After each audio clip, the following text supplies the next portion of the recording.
First and foremost, more than 30 people were injured in Chicago over another bloody weekend. With another violent weekend in Chicago, nearly 36 people were shot, including an 18-year-old girl who was shot and killed in Inglewood this morning. CBS 2's Sade Gray talked to many of the victims, and now one alderman is pushing a plan to protect them. Chicago public school students were just let out of school a couple of days ago for the summer break, and this weekend, several teens were shot. One girl lost her life. This comes on the heels as one alderman is pushing for an 8 p.m. curfew in the downtown area. At least 33 people have been shot in gun violence this weekend, 5 fatally. An 18-year-old woman was shot and killed in Inglewood overnight. Police say the shooting happened in the 1300 block of West 72nd Street around 3:30 a.m. Neighbors tell us they heard at least 8 gunshots. On Friday night, 2 teens and a 12-year-old boy were wounded. Hey, they don't even run with fervency anymore. Have you noticed that? Like when gunshots go off, look, check this out. When the gunshots go off, they just start casually jogging like this is how you know that it's bad in a city or in a community, is that people don't even react to it anymore. People will hear something and be like, oh, that may be just fireworks, or oh, that's just normal, or they just start doing a little light jog. It's not even a fight or flight anymore. It's a normalized situation, PTSD, and the children are growing up in these environments that the parents is ultimately making them a part of or creating for them. And then ultimately they are the ones that ruin the community. They not even tripping no more. Look how they running. Check it out. Shots. Look at the On dude Friday night, 2 teens ain't and a even 12 tripping. Look at the dude in the orange jogging pants. 8 gunshots. On Friday night, 2 teens and a 12-year-old boy were wounded in a pair of shootings in Douglas. It happened near the 31st Street beach. Police say someone in a silver sedan opened fire, hitting the 12-year-old walking with a group of people. A 15-year-old girl was sitting in a car. A 16-year-old boy was shot less than an hour later and about a half a mile away. He was standing in a fast food restaurant parking lot in the 3400 block of South King Drive.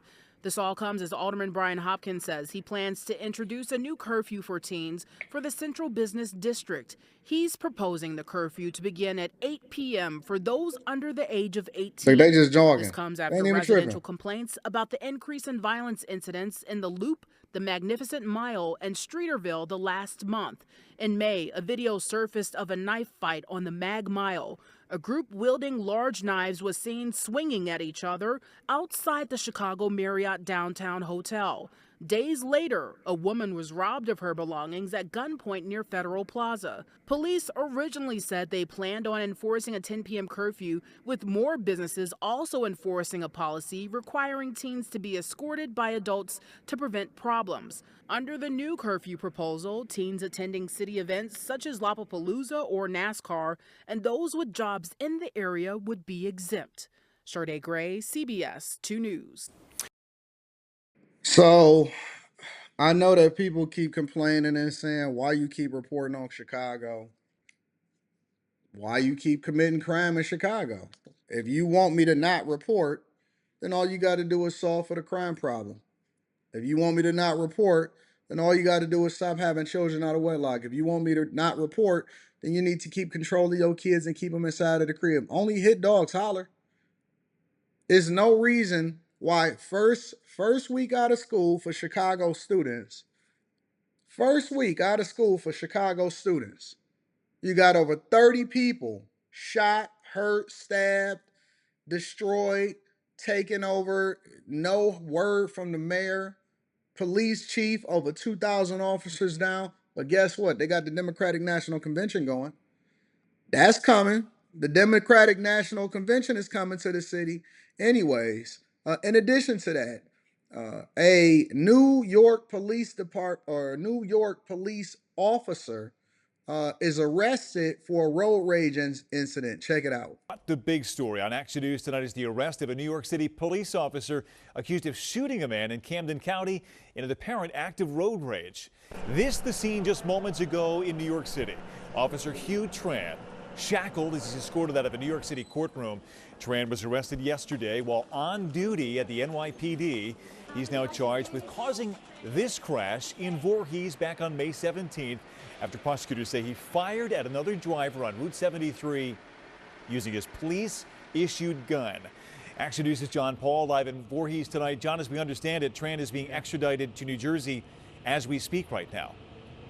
Yeah, Brian, right now he is on the way to Camden County. He waived extradition, so he is on the way here. We don't have an exact time for when he'll be here, but we're standing right near the intersection where this whole thing happened 3 weeks ago. Now, we did cover the crash after it happened, but now we know that the victim that was in that vehicle that caused the crash had been shot, and investigators say he was shot by an NYPD officer. Officer Tran, do you have anything you'd like to say? Officer Tran, what led to this? Officer Hugh Tran had nothing to say as he was led out of a New York courthouse today in handcuffs, surrounded by police. Investigators say the 27-year-old officer shot a man in Voorhees Township, New Jersey, in a fit of road rage on May 17th using his service weapon. The shooting caused a major crash. I got 5-car MVA. I've got confirmed entrapment. Medic responding to the scene of the 5-car crash at the intersection of Cooper Road and Route 73 found the 30-year-old victim trapped in his truck and critically injured.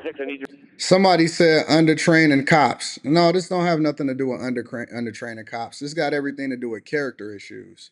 And so with great power comes great responsibility.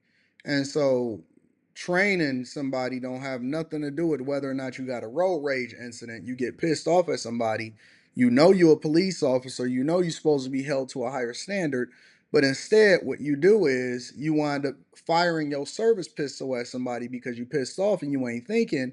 And so you don't necessarily need those type of people on the street because they're not fit for duty. They're not fit to do the job that they signed up for. And so he should be dealt with the same way that any other civilian will be dealt with if they fired off on somebody in a road rage incident. He need to be treated the same way. The job should not protect you from being accountable for your actions. It has nothing to do with training whatsoever. You're right here. We're going to have to take a rapid execution real quick for this one. It's going to be in the yellow F-150. That man remains at Cooper University Hospital tonight. Now, I talked to a victim involved in this crash. She tells me she didn't realize the man had been shot, but was interviewed later by police in ER. Investigators say surveillance video shows a white SUV next to that yellow truck at the intersection before the truck accelerated, causing the crash. The SUV then sped off. Police tracked it to a gas station in Mount Laurel, where they say Tran purchased gas. They say cell phone records indicate he was in the area at the time.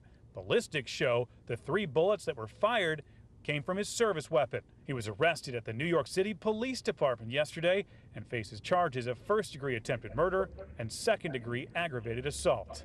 Don't worry about it. He'll do a plea deal. He'll do a few years in prison and keep it moving. But he went along with his way. He went along his way and he didn't even trip. Think about it. Listen, this is so bad because not only was he out there, you know what I'm saying, doing what he doing, but 3 weeks later, he showed up to his job like everything was normal and he was doing his regular everyday job, and they had to arrest him on the job after doing an investigation, finding out that it was shot from his service weapon. They had to pull cell phone records and realize that he was also one of the people that was at the gas station and in the area at that particular time.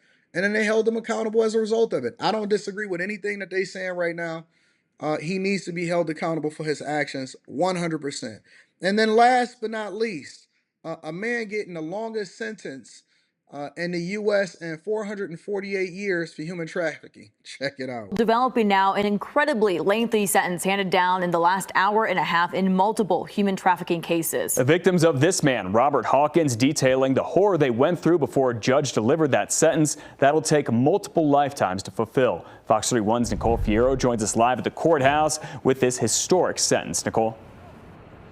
Yeah, 448 years. Robert Hawkins is now facing, and the head prosecutor says that she believes this is the longest human trafficking sentence in U.S. history. The longest one before this, also out of Colorado, that was 401 years. News victims tell us they're happy that they faced their fears, they testified and spoke to be a part of this history. Now, 448 years came out of more than a dozen counts against Hawkins in 3 cases that recovered 7 victims, 4 adult women, 2 juvenile girls, and 1 man. We heard from them. The 13-year-old girl who said Hawkins was 40 when she was manipulated by him. She is 17 today. The lifelong sentence these victims say they face every day after the trauma of sex trafficking and human trafficking under Hawkins. Now, with each count, prosecution read a victim's name it was connected to. Prosecution also pointed to a note in the pre-sentencing investigation report. It did say between 1997 and 2003, Hawkins was arrested, cited, or detained for 57 offenses in 20-plus cases. They were all dismissed. They also said he got probation in 2012 when... Wait. They had to basically pull out the Diddy files in order to go and get this guy. They had to pull out Homeland Security to go and capture this guy. Listen, it's not just the fact that he got 448 years. It's not just the fact that he's been pimping out kids since 1997. Probably before that. That's just the first time that he got caught. He felt compelled to continue the behavior because he got released over 50 times and beat 20 cases and was still walking out on the streets. So now he out there hunting for little kids, pimping them out, and basically doing exactly that, human trafficking, and he's been doing it since the mid-90s. And now he just now getting out. Listen, not only that, they gave him a plea deal for only doing 40 years. They were still trying to give him an opportunity to be able to get out of prison. Man, lock these people up for the rest of their life, bro. Some of these people just need to go away. Charged with pimping of a child back then because that 16-year-old in that case was too afraid to speak. Now, we didn't hear from Hawkins himself. His attorney said he advised him not to speak because they plan to appeal. His attorney also said the defense attorney said that victims were sanitized and made to be pure victims in this trial, and that the truth is a lot. Look, check this out. Let me show you something. Let me show you what our people are. We are the most unreal group of people in the world. And then, listen, this dude been taking advantage of children and pimping since the beginning of time. And then you got somebody inside of the chat whose name is Love FBA 99. Love FBA 99. And then they say only black men get this type of treatment. Man, what are you smoking on? Are y'all insane? Is there something wrong with us? That y'all always lean on race, even when you being held accountable for pimping children? Are you sane? And no, it's not only black men that get this type of treatment. What's wrong with you? This dude been trafficking kids since the mid-90s for almost 30 years. Are you insane? This is how I know that I don't care. I am 100% standing tall. I'm never going to move based off of the court of public opinion. And I'm never going to do things based off of what everybody else thinks. Because I think that a lot of people out here in these streets are insane. I think that a lot of people that watch my show casually are insane. I think that a lot of people that are watching the Anton Daniels channel and they criticize sometimes are insane. Man, listen, I ain't crazy.